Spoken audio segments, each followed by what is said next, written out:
That shotgun, to touch on it, like you said, if you're running around and tilted, it's good to use at the beginning of the game. Once you can kind of get out of tilted when you're out of those close encounter areas, and you're kind of out more in the mid-game type and getting towards the end game, you want to look at either a pump shotgun or a heavy shotgun.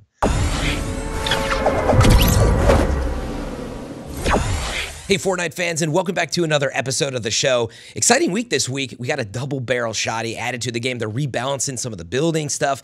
SMGs have been touched. We're going to talk about that more in just a minute, but I want to say what's up to our panel. Steven, how you doing, man? I'm good.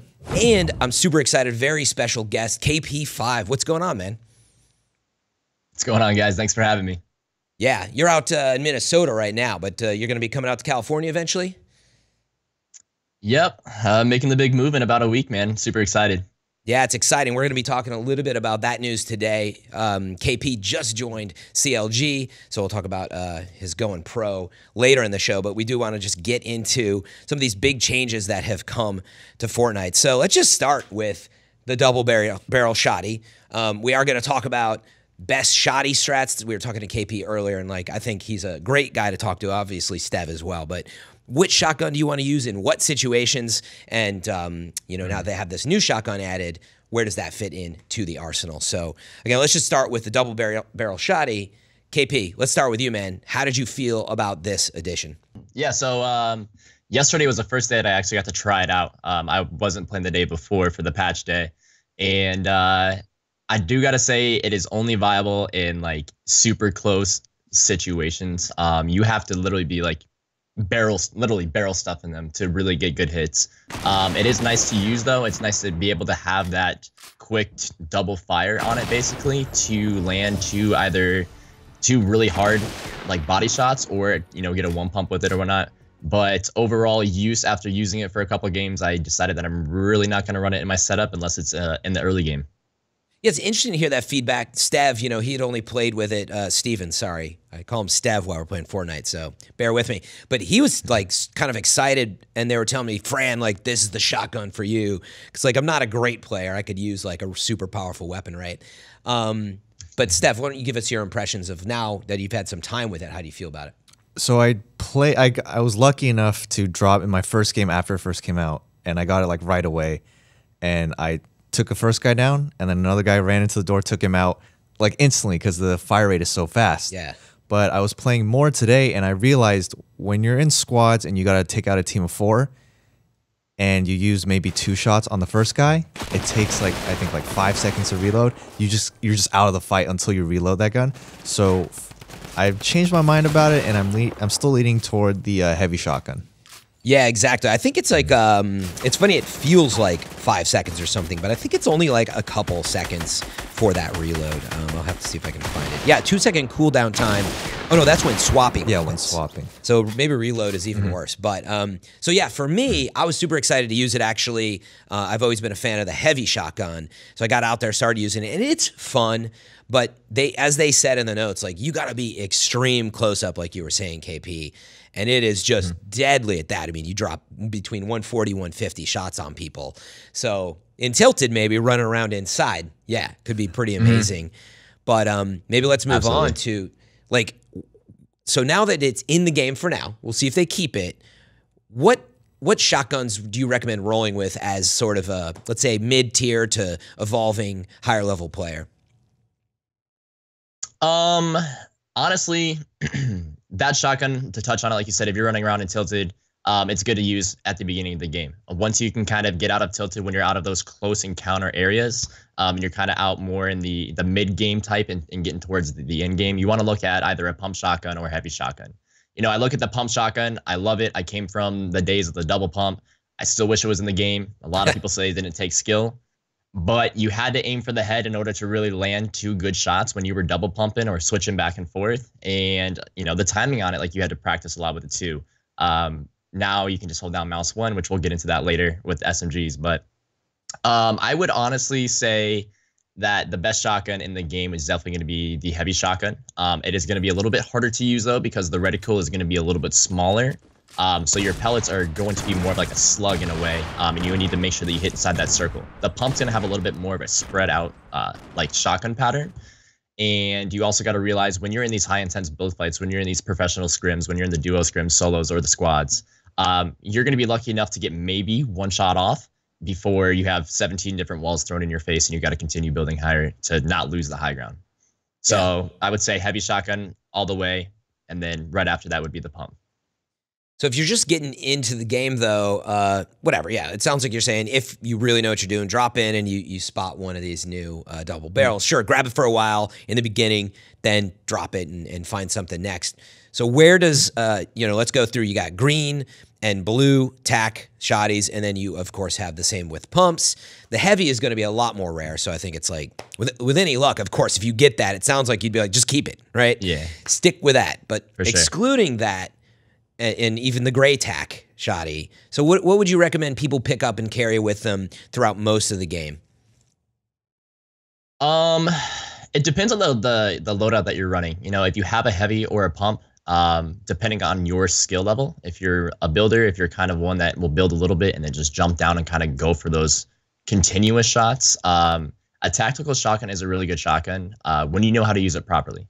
One thing that a lot of the more experienced players will do if they are rocking a tactical shotgun is a lot of the edit plays, because you can instantly edit, pull out the tactical shotgun, and shoot right away. If you have a pump or a heavy, I know the pump delay, the pull-out delay on the pump is, I believe, a little bit longer than the heavy. And if you edit, you have a slight, like, half of a second where you can't shoot, where you, like, leave yourself exposed to somebody if you're in an edit play, and they can kill you through your own personal edit where you're supposed to have the upper hand. Yeah. So I would recommend learning the tac shotgun and learning how to get a shot off on somebody and then block a shot from them, get a shot off on somebody, block a shot.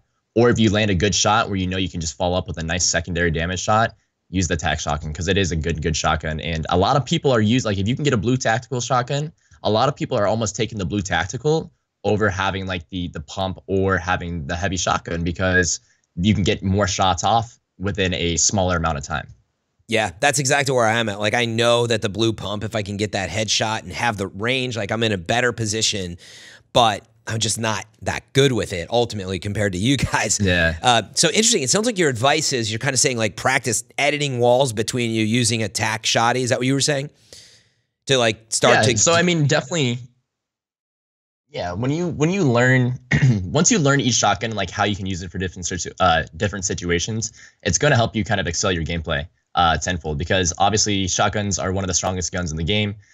They are used, I believe they said, like 60% of the time when kills are like to be had, like through the actual Fortnite game statistics and stuff. So if you can learn how to use a certain shotgun in a certain situation, you're definitely gonna improve and build as a player and kind of learn how you can outplay it, what you can do differently. And you can learn what you can use to your advantage with a certain shotgun from a certain range or, a certain tier level of the actual shotgun and the damage that it can deal. Nice. Yeah, I didn't really think about practicing with the tac shoddy. The tatty. The tatty. That's what we're going to call it now. Steven, what are your, like, shotgun tips? Like, what do you tend to roll? But what would be your tips for players who are maybe struggling, right? You're like, should I use the pump? Should I use the tac shoddy? I go through it all the time, honestly. Like KP said, I'm a big heavy and pump fan. There's always a risk and reward though. Like if you miss your first pumpy. Now you got me saying pumpy. The tatty and the pumpy. Tatty and the pumpy. If you miss your first pump or heavy, you have less time to recover, which is you kind of leave yourself exposed. So you have to really hit that first shot. With the tac, you can just kind of spray it. So if you're new to the game and you're getting a feel for it, I'd suggest tac. But once you start feeling comfortable, definitely go with heavy and pump because they give you a better chance to get a kill. Yep. Yeah, someone who I have a lot of hours in Fortnite. I'm just not as good as you guys in terms of aiming and reaction and stuff. I do love the heavy though. It feels, I don't know, maybe because of the range on it, I guess. Like I can hit the shots and the speed of it. So actually, I like heavy, just to sort of absolutely, I would recommend just use it no matter what. I don't think you got to worry as much about being as, say, high skilled as you might be with, say, a blue pump or whatever. But what other tips might you have for people, when you're using the guns? Like blue pump and green pumps are going to be good at range versus probably the tac, right? Or stuff like that. What would you recommend, Steven? So if you are like trailing someone and they don't know you're there, I'd always maybe lead off with a shotgun blast, like a pump shotgun blast or a heavy shotgun blast, because it does so much burst DPS, and then switch to your SMG. Get them low. Yeah, switch to your SMG or AR, or just burst them, build, get on top of them, burst them again. You want to have you want to be able to quickly DPS your opponent and build and protect yourself, so you get like windows of opportunity to DPS without leaving yourself exposed. With attack, I feel like, I don't know, people kind of get into this mode where like, oh, I have so many shots and my fire rate is fast, I'm just gonna try to just mow him down. Yeah, and it leaves yourself exposed. Interesting. KP, yeah, are you one of those like you'll just come in guns blazing with shotties? Is that your strategy, or how do you tend to play it? Yeah, definitely. Coming from a different game, H1Z1, where movement was such a huge thing, and obviously building wasn't in the game. Coming to Fortnite, learning obviously the different guns, the different tiers of the guns. I realized right away that I was like, I'm a super aggressive, hold the W key, build up on them, put pressure, and hit them with the shotguns. 100%. Nice. All right, well, let's workshop this. So they've added this new gun in the game. We see this happen a lot, and then sometimes they just go away, or they take away a different gun and it stays. How you feeling? Is this gun fine? Leave the double barrel in the game? Would you change anything about it? What do you want to see in terms of the double barrel, KP? In terms of the double barrel, I think it's fine at the state that it's in. I haven't really had. I've had maybe like 2 or 3 hours of playtime with it. I haven't had like a pretty ridiculous death to it yet. I'm sure once I get into a fight and I'm top 5 and I have 15 kills and I edit into somebody's 1x1 trying to trap them and I catch, a 2-piece to the mouth, I'm probably gonna be a little bit more tilted. So, check back with me next week and I'll let you know what I'm thinking. But for now, I'm giving it an okay. For now, on the double barrel, I'm giving it the pass. Yeah, no, and that's fair, man. The situations that you're in with the gun can vary a lot depending on the placement and the time you spend. Steven, where do you stand on the gun? It's fine.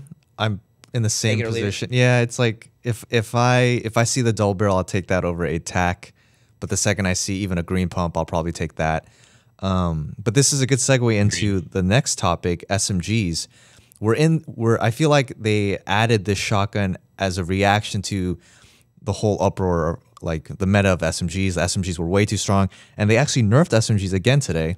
Yeah. So we can talk about that with KP. Yeah, well, we're not quite to that next topic, though. But yeah, well, no, it's okay because I got to have a clean cut in the episode. But maybe let's just finish up on. We can still talk balance, though. So I was going to ask that, just overall balance of guns, just to touch on that real fast in the loadouts. Sounds like you're saying this doesn't really affect it. But how are you feeling about guns in the game and loadout, period? Do you feel like the state of, Fortnite weapon play is in a good spot right now?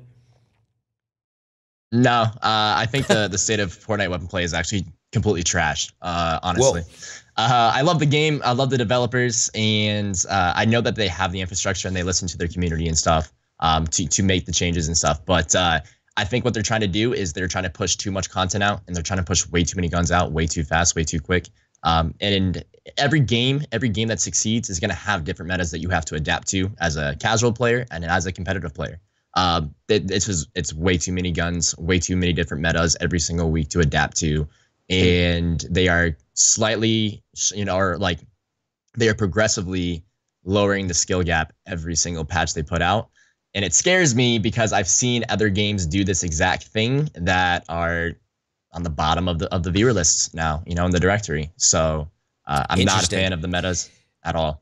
Yeah, it's interesting. They're reaching out to 125 million players or whatever worldwide, and you're a pro player out there, and so the game can be tons of fun on the pro level, right? But it's the most popular game in the world, and it sounds like you're saying like you're afraid some of that's eroding. Yeah, like I'm kind of caught in the middle of this season 4, season 5 change. I like some of it, but I can agree a lot of the commentary on the show lately has been just the buildings are coming down. And again, we're going to get into that after this, the building health and SMGs just tearing through everything. But Steven, how do you feel about that? Do you feel like skill gaps, like they are sort of making it a lot easier for trash players like myself to get out there and get some cheap kills? Or what do you think? The skill gap is definitely deteriorating. They touched on it a bit with this patch that went live today, but Fortnite's biggest blessing is also its biggest curse. Everyone praises Epic and the Fortnite developers because they push out so much content and they do a really good job of keeping their game fresh. But at the same time, as you're pushing all this new content, balance changes get lost. There's too much guns. There's oversaturation. There's like multiple guns for the same role, and it kind of feels like it's way too much. And I wouldn't mind if they just slow down, pump the brakes a little, and focus really on what the players want. What do you guys want? I mean, yeah, like KP5, what do you like? So you want them to remove stuff right now? I've been waiting for this question from somebody, from Epic, from you guys, from anybody, Let's dude. I had my brain working, man. Kind of what Steven said. I agree with him. I think that they need to slow down a little bit, and they need to focus on the guns that they have now and make sure that they balance them properly before they start trying to push a bunch new content. I mean, put new content out there, but don't put a bunch of new guns out there. Number two, do what other games do. They have a test server for a reason, so you can test things. A lot of the times what they're doing is they're putting in, every single week, they're putting in a new gun and something's broken. It's either way too OP, there's a bug from it, there's ghost bullets, there's ghost shots. And then what happens is they then have to do a hot patch, and that hot patch ends up or a hot fix, and that hot fix ends up like breaking something else. And then they try to fix that, and then it breaks something else. I think the biggest solution for this would be to either, one, have a test server and allow the community to test it and allow like a community vote, because we're competitive players, we're pro players, we know what we want, right? Is that the best decision always for the video game company? No. They want to excel, and they got to do what they got to do to appeal to the casual players. And I think any of us can respect that and appreciate that. But I think maybe doing a casual playlist and then a competitive playlist, to where the competitive scene can pick and choose what guns and what things can go in that competitive playlist. That way we have like our own little community of like things that we have set in stone, little rules, or kind of like Counter-Strike, how they have a casual and then they have a competitive. And I think that's going to be the best outcome for casual players, competitive players, and Epic together, and make everybody happy. Yeah, I mean, that's interesting, like a permanent mode. Like, first of all, test server, I thought you were going to say that. I totally agree, especially if you're a serious player. Seems like maybe we are getting there. You have so many players that can jump in there and test out this new stuff. You'll get so much feedback instantly. So I think that's a really good idea. Especially to your point, they're fixing stuff so often that like you can make the argument for the time you spend fixing stuff, you could probably just run this test server right and figure it out. So who knows? Maybe they're out there working on that. And then you also mentioned this competitive playlist. Steven, what do you think of that? Like whether it's, solo showdown style where it's a lot sweatier, but it's got rankings that are visible. And I don't know, what do you think of a mode like that? Or it's just like, it's got fewer different tuning, and it's for competitive. Do you think that's going to split player bases? Where do you stand on the whole thing? Well, I don't think they have to worry about player base. There's so many concurrent players right now. It'd be interesting to see like a separate mode, like maybe a playlist with they reverted back to the double pump meta, right? To see how it plays out. Yeah, it'd be really interesting. I'd love to see that happen. Yeah, I would, I hadn't really thought about it yet. Like, it's the biggest game in the world right now. And honestly, like, I'm always looking forward to playing it, regardless of things being a little broken. Like, there's a lot to explore in the game. But maybe we are at that point where having a truly, like, competitive list with rankings and standings, even because they're out there doing, like, summer skirmish and stuff like this, people are super interested to compete. But then we're all, like, piled into the same playlist. So I think that's a really interesting idea. So before we move on to, go ahead, Kevin. No. I was just agreeing with your statement. I was just saying, yeah, that's a good idea. I like it. Nice. Yeah, for those out there, we have a little bit of voice delay between his location in the world and ours. It's just like playing the game sometimes. So bear with us on that sometimes. But I wanted to ask like last questions on balance and all that before we move on to some of the changes they've made. Like what right now that's bothering you? You're like, okay, wait, let me just change the loadout, get rid of these guns, change this. What would you do to the game right now, KP, to make it more yours? I would take away some of the SMGs. There's way too much of oversaturated market with the SMGs. You got the Tommy gun, you have the P90 or the compact SMG, you have the silenced SMG, you have the regular SMG, and it's just like there's no need for all those. I can see the silenced SMG, the tactical SMG, and the Tommy gun. Reduce the Tommy gun's clip size from 50 down to 30, and maybe reduce the damage output on builds. You can keep the damage output on players, but reduce the damage output on builds And I think it's going to slow down the game a little bit and kind of get away from that what we call the mouse one meta, where you're just literally holding W and mouse one and just slaying people. Yeah, interesting. So ditch the compact P90, keep the drum gun. That's what you just said, right? Yep. Okay. Steven, what about you? I like it. Completely agree with KP. There's way too many guns in different slots. For instance, I would like them to get rid of the silenced SMG. Keep the TAC SMG. You mean the current SMG? Well, there's a TAC SMG and then the silenced version, and it's sort of like the TAC is vaulted right now. Yeah, you know what I'm saying. Meaning the previous one they vaulted, it's called the TAC. In the game right now. Yeah, the current one they just call SMG now. That's what's so confusing. They've had so many SMGs. But remember, so anyway, you're talking about the regular. Exactly. Just called, you get like. Yes. Oh, see, yeah. Regular, No, you're saying right. regular the TAC, SMG. Yeah, the TAC is vaulted. I'm talking about the regular SMG, Okay. the one that's an MP5. Yes. The one that looks like an MP5. Yeah. There's a silenced version and an unsilenced version. I think they could just get rid of the silenced version, reduce the... Well, they did reduce the compact SMG today to 40, and I'm fine with that. Yeah. And another thing that I kind of wanted to see for a while is maybe increase the resources you get from harvesting, because I feel like the good players, they're always just harvesting. They want at least 2,000 materials to get into a really good build fight, right? And there's no point in harvesting for like 10 to 15 minutes when you're ultimately going to get to that point anyway, right? So just give us more materials so we spend less time harvesting and more time moving and fighting. Yeah. Yeah, I think that could be really interesting. I try to spend a lot of time harvesting. And sometimes too, you just get in a bad situation and you waste like whatever 500, materials just to get out of it. And then you get in your next encounter, you got nothing, and you're like, "Well, I lost because I had nothing." Yeah, I would rather have a revolver and 999 wood than a shotgun, AR, and SMG and no materials. Right. KP, sounds like you wholeheartedly agree with that. Absolutely. I definitely think that the material farming needs to be boosted up a little bit. Basically, one of the things that they've done is they've done the blitz mode, and I think the material harvesting and the gathering of materials in the blitz mode, I think that was kind of on par with what I think a lot of people would like to see. So you're not getting a crazy amount more, but you are getting a decent amount more to where it kind of makes it worth it to farm more brick or farm more metal. Especially with the change that came in today, the metal having the most HP now when it's placed, and then brick having the second most HP now when it's placed.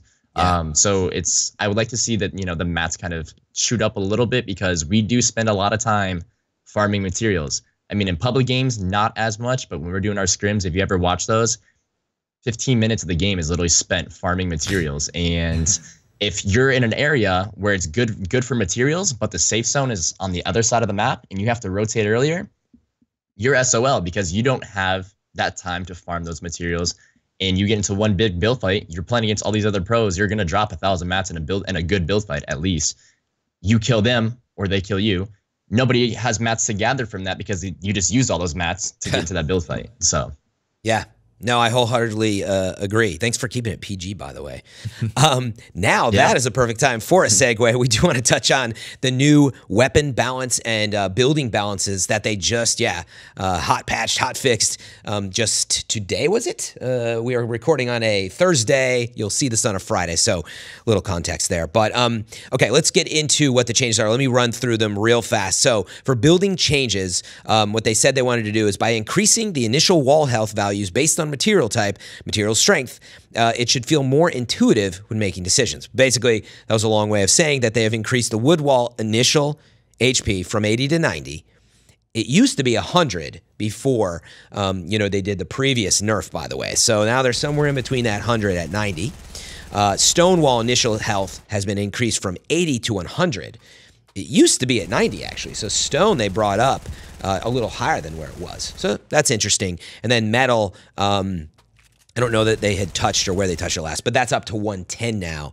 So feeling pretty strong. So in addition to that, and they do go hand in hand, obviously, this is exactly what they're addressing. There's so many SMGs, building health came down that you're just like trying to get protected and people are tearing through your walls, you have no chance. So what they've done is they say they wanted to drop SMG effectiveness, that they should feel good against structures, but not consistently be the best option in multiple scenarios. Looking at this list, I'm not sure they're quite there yet, but here's what they say. The compact SMG, they've reduced the damage from 22 to 21 to 21 to 20. So they just dropped it 1 point on each side of that. And then reduced the magazine size from 50 to 40.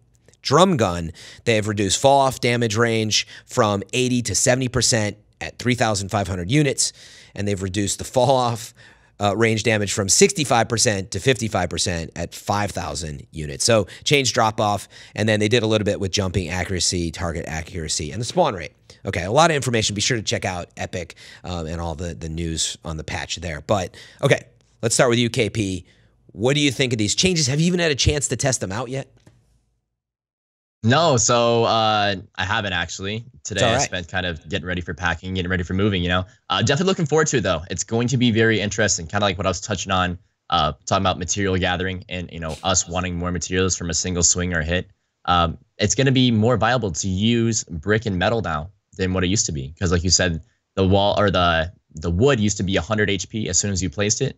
That was always the best go-to material to use in a build fight because that's going to be the strongest and the least likely to get shot out as fast as brick, and especially metal. Metal, you shoot it like once or twice. I think it was like 50 or 60 health. You shoot it once or twice, I mean, that metal's gone. Obviously, it is much easier to acquire wood material than it is to acquire metal material. So I'd be interested to see how things are going to switch up and gathering those materials and using those stronger ones. But I look forward to it. It's another switch up of a small meta change, and it's going to be interesting to adapt and see what teams do well with it and what teams don't do well with it. Yep, they're messing with the game yet again. Something for you to get out there and get used to. Steven did have a chance today. Again, we record on Thursdays, so you had just like a little time with it. How's it feeling to you? Have you had much time? I played a little bit of it, not enough to really tell, but just reading on paper, all these changes are great. When they nerfed wood and brick to initial health be the same, I was always just like, that's really weird because wood is easier to harvest than brick. There's no point in harvesting brick anymore. Yeah. This promotes variety. Metal's going to be really good. The compact SMG magazine nerf, I like that. 40 seems like a good number because it is an epic and legendary gun. It should have more than the green and blue counterparts. And then the drum gun, which in my opinion, was the best gun in the game. I think it needed this nerf. It was way too strong. You could just pump someone and then just drum gun them down. Yeah. So I'm gonna spend a little more time. The jumping accuracy was a little strange to me. I didn't really think they needed it, but I'll test it out. And and the decreased spawn rate from chest and floor loot, that's huge because I've noticed in the games I've been playing before today, you could always get a drum gun and feel pretty good about yourself. Yeah, but they boosted. Oh, no, they decreased jumping accuracy. Okay. Yeah. I was going to make fun of Tim the Tap Man and say maybe he were trying to help him out while he was falling and shooting. But apparently not. They're making it harder on you. So, yeah, like none Toxic. of us. Exactly. Whatever. That's an ongoing joke now out there. Love that guy.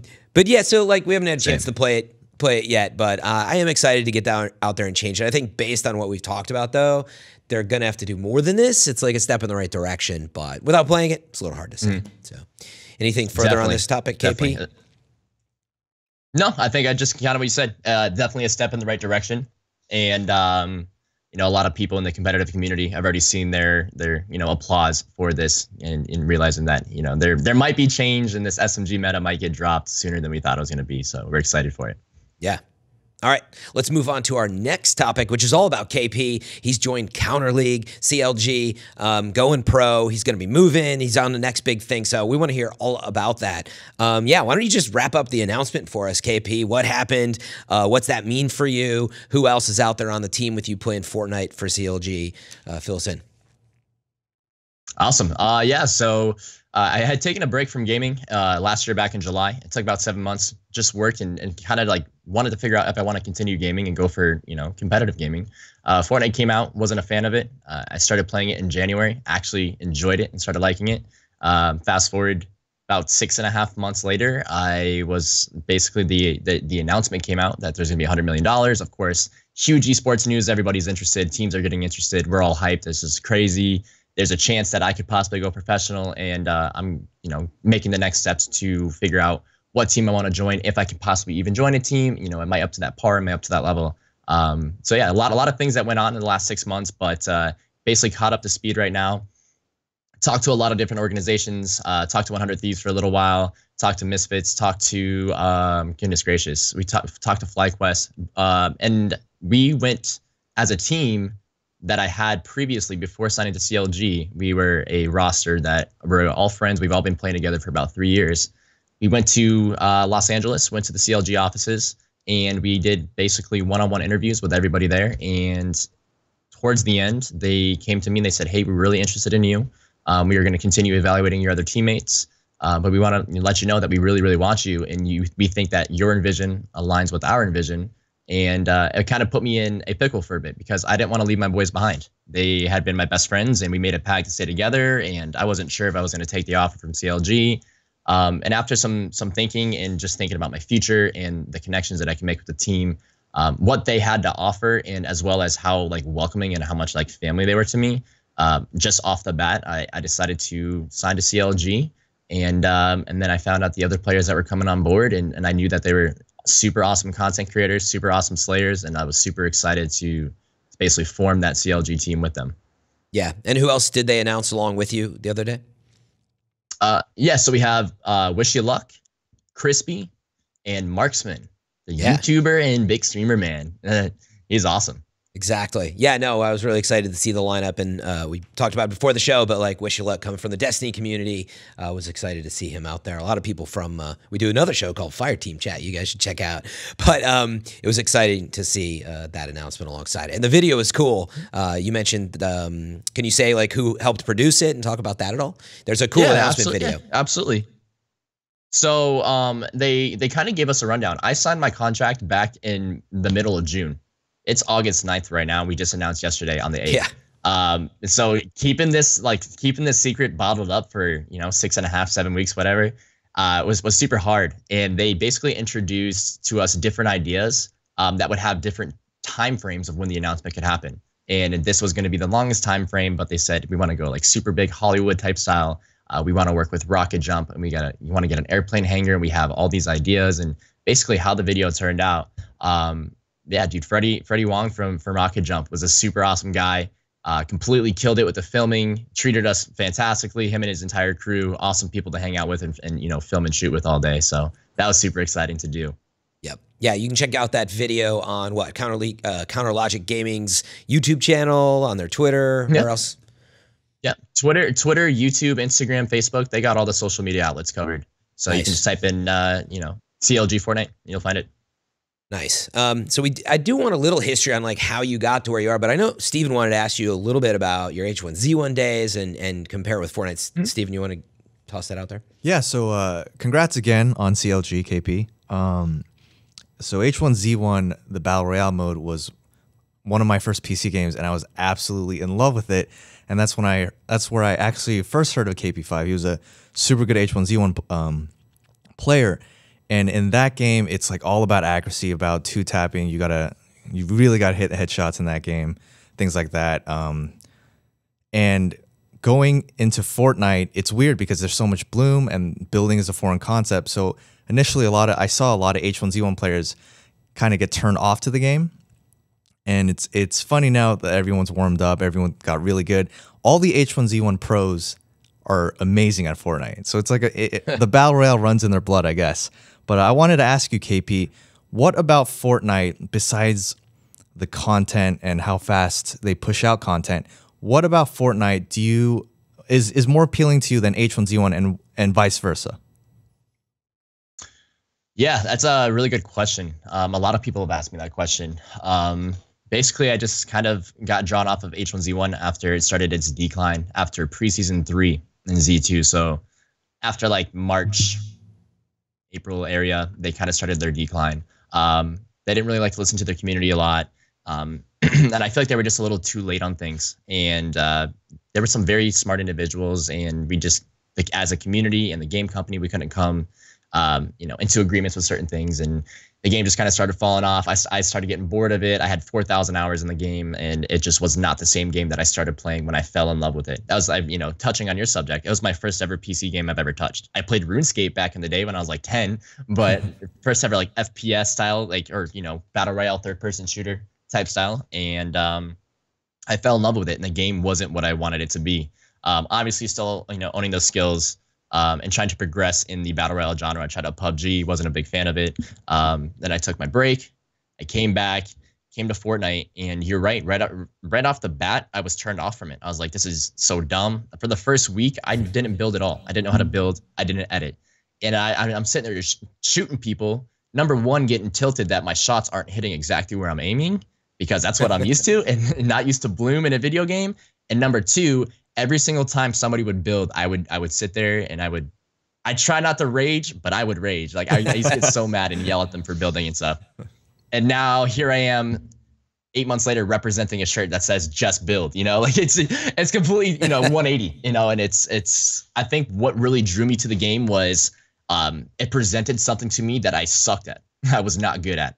And I had to work really hard to learn how to build properly and use certain building types in certain situations. And basically, I feel like the biggest skill gap in the game was the building, and I didn't know how to do it. So when I'm not good at something, I want to do my best to get to the best possible version of my as a player that I can.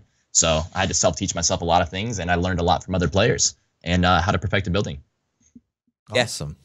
How did you hone that craft, actually? It's what we all want. How can we be as good as you at the game? Like, did you use a certain process, or did you just grind and play? And do you take notes? Do you watch your replays? What do you do in that situation where you're like, what am I doing wrong? Yeah, that's a really good question. I get a lot of people that ask me all the time, like, how can I get better? How can I get better at building, better at aiming? My number one tip to everybody is, honestly, watching is learning. And I watched some of the best builders in the game. I watched Hamlin's, which is by far one of the nuttiest builders I've seen. 72 Hours, insane player. Tfue, I watched Cloak was really good. Jalmok was very good as well. And these guys were very good at building at the early stages of the game. This is back in January, February, and March. This is kind of when it was going through its explosive process. So watching them and learning from them, and like, they would do stuff and I'm like, oh my gosh, like, why have I never thought of doing that? So I would watch somebody else, and I would see what they would do differently from everybody else. And I would take all those different skill sets and then figure out a way to implement that into my own gameplay, my own game style, to make sure that I could perfect it. So I would do things where I would go into the 50v50 mode where you get a lot more mats, and I would just go to Wailing Woods. And this is before playground mode. I would just chop down trees, and I would sit there and practice and completely kill my win percentage and completely kill my KD, but it's all good because I was sitting there practicing and learning, And then obviously with Playground being out, there's so many different build tutorials on YouTube, and just watching other players and learning how you can perfect those skills and practice it to be the best that you can. Yep. Awesome. That's good advice. Yeah, it's funny. As much as I ask that question and I want to be better at the game, I have such limited time between, work here at IGN, I stream at nights, and I'll just go in and play. And I would say my advice is, yes, that helps a little, but you do have to do what you're talking about, which is sit down, watch some people, take note of what you're doing wrong, and actually practice. Like last night, I just spent a little bit of time practicing for the first time in Playground, a little 1v1 skirmish with Steven plays with this guy Mountain a lot. And yeah, like just a few matches, I'm like, yeah, like I can see all the things I'm doing wrong already. Now I need to practice them. So be patient and take that time. It sounds like it can take you a lot farther than you think. So, okay, one of the last questions we have for you before we wrap up the show is, now, how do you become a pro like you? What was your path? Were you just playing a lot of video games? Do you think it's integral to be a content creator? How do you get to where you are today? If there's somebody out there who's just like, dude, I want to be you. Absolutely. Ever since I was a young kid, I saw Halo 3, I saw the pros, and I was like, I want to do that someday. And it's been a long journey, but I would definitely have to say that having a brand and being somewhat of a content creator is going to help you out so much more than just being an amazing player. Hands down, without a doubt, there are so many players in the pro Discord that are better than I am, better builders, more consistent. But at the same time, too, we can keep up with each other. But some of them do stand out as just insane players. This is maybe their second PC game, or they've been PC gaming for years, but they've never really streamed. They've never had really had a Twitter. They never marketed. So I truly think between being a good content creator, being a good person that a company would want you representing them, and being a fantastic player, those 3 points tied together is what's going to get you further in this industry. My favorite saying, one of my favorite sayings in life is, it's not about what you know, it's about who you know. And there's so many undiscovered individuals in this Fortnite scene that I have nothing but the utmost respect for, because I remember being in their shoes 2.5 years ago when I was like just new to the streaming and the gaming, and I just wanted to get my name out there. And it was a very, very long process, and I know exactly how it goes. So be a good representative for companies, try to establish somewhat of a brand or a following for yourself, and then of course be as good as you possibly can be as a player. Yep. Great answers. Yeah, you know, it's interesting to hear you say that. I haven't had the opportunity to ask someone like yourself that question, and it occurred to me that, yeah, like I think absolutely you got to know that you're a performer too. You're not, to your point, like you're not just the best builder in Fortnite and the best player. It's that you can do this show right now, right? You can go home, you're going to be streaming on KP5 and you can do all of that. Then you can go to the event, and like all those things combined make you a more compelling product than I'm just amazing. You know, obviously that definitely helps a lot, but it's probably the best way to put it is you got to be all those things and absolutely who you know, and get out there and network with people. Steven, do you have any notes on that? Just work hard and don't be a bleep. Yeah, don't be a jerk. Yeah. Don't be a jerk and work hard. Yeah, and the content creation is interesting. Be humble too. Yeah, and be humble. I agree with that. That's one of my biggest things. That's one of my biggest things, man, is there's too many people that I've seen that either one, they start kind of taking off a little bit, and then they get a little bit of an ego. And like some people get an ego, but it's for entertainment purposes, and it's jokes, and you can see that. But some people get these egos where it's not entertaining, it's actual egos. Be humble, you know, like I realized where I was 2 years ago. I was a nobody. So when these people come to me and they're asking like, hey, what should I do? I offer advice all the time. I'll get in a Discord call with you. I will DM you on Twitter. I have plenty of people asking me about talking to certain teams, and it's just be humble, be happy with what you're given, and work your butt off to get further. That is awesome advice. I knew I liked this guy. I was checking out Twitch, saw KP out there. I didn't know him like Steven did beforehand. I was just going through. I was like, KP5, all right, let me check this guy out. He's trending. This was like several weeks back. Started watching, and I was like, what a great vibe. And you know, when we have guests on the show too, I'm not sure, right? I don't know your background. I don't know if you have some terrible history or something. And you had a good vibe, dude, and it's been awesome having you on the show. Want to give you an opportunity to give some plugs to people. Where can they find you? What's next for you that you want to plug? Let's throw it out there right now. Absolutely. I appreciate it. Thanks for having me. Number one, you guys are awesome. This is a super awesome, cool opportunity. My family heard about it. They're like, that's so cool. We watched all their other videos, yada, yada. I'm like, solid. Now we're excited. Yeah, feel free to catch me out on Twitch, twitch.tv/KP5, KP5ive. You can find me on Twitter, Instagram, YouTube, all with the same handle. Awesome, man. I can't wait to see you out there playing in the new meta, and we're going to be right there alongside you somewhere late at night here out in California. Steve and I play sometimes on youtube.com/Royale Rundown. Steven, why don't you tell them a little bit about what you do on that channel? Yeah, Royale Rundown is is IGN's YouTube channel. It's all Fortnite. Any news that comes out, it's there. We'll make videos, we'll make guides, weekly challenges, stuff like that, including this interview with KP5. So please check it out, subscribe if you like the content. It would mean a lot to us. Exactly. So that's it for today's show. Thank you, everyone, for supporting us. We're looking forward to doing more episodes. Thank you again to KP5, and we wish you luck out there in all the future tourneys to come, all your streams and everything, and we'll catch you next time. Thanks, everyone.